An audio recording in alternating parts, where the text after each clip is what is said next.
नमस्कार, मैं अम्बी वर्मा।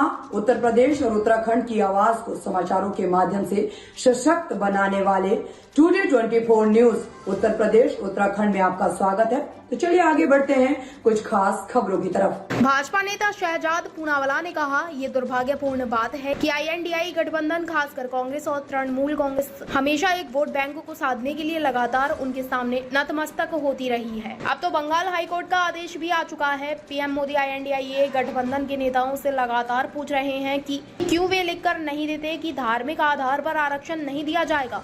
जहां तक मुजरे का सवाल है तो ये शब्दावली उद्धव ठाकरे ने भी बोली है, संजय राउत ने भी बोली है।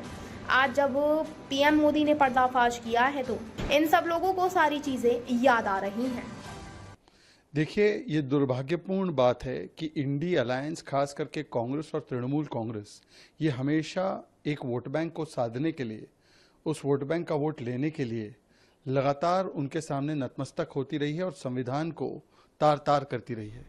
अब तो बंगाल हाईकोर्ट का ऑर्डर भी आ चुका है कि कैसे तृणमूल कांग्रेस ने केवल एक वोट बैंक को साधने के लिए OBC के लिए जो आरक्षण कोटे में दिया गया था उसमें से काट कर मुसलमानों को दे दिया और कोर्ट ने कहा है कि वोट बैंक के लिए किया है।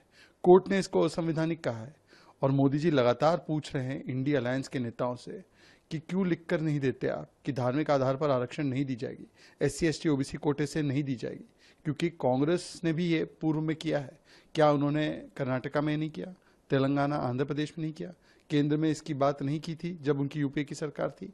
और आज भी तृणमूल कांग्रेस हो चाहे लालू प्रसाद यादव जी हो जो कहते पूरा आरक्षण देना चाहिए, ये सभी लोग संविधान के खिलाफ जाकर, आम्बेडकर जी के खिलाफ जाकर केवल और केवल वोट बैंक का मुजरा करते हैं। इसीलिए इस प्रकार से धार्मिक आधार पर आरक्षण देते हैं, वरना उनको लिखना चाहिए कि यो कभी ऐसे धार्मिक आधार पर आरक्षण नहीं देंगे।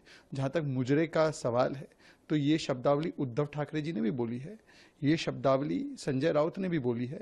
तब वो शायद सेकुलर मुजरा था, इसलिए कोई भी लुटियंस और सेकुलर मीडिया इकोसिस्टम को वो शब्द में कोई बुराई महसूस नहीं हुई।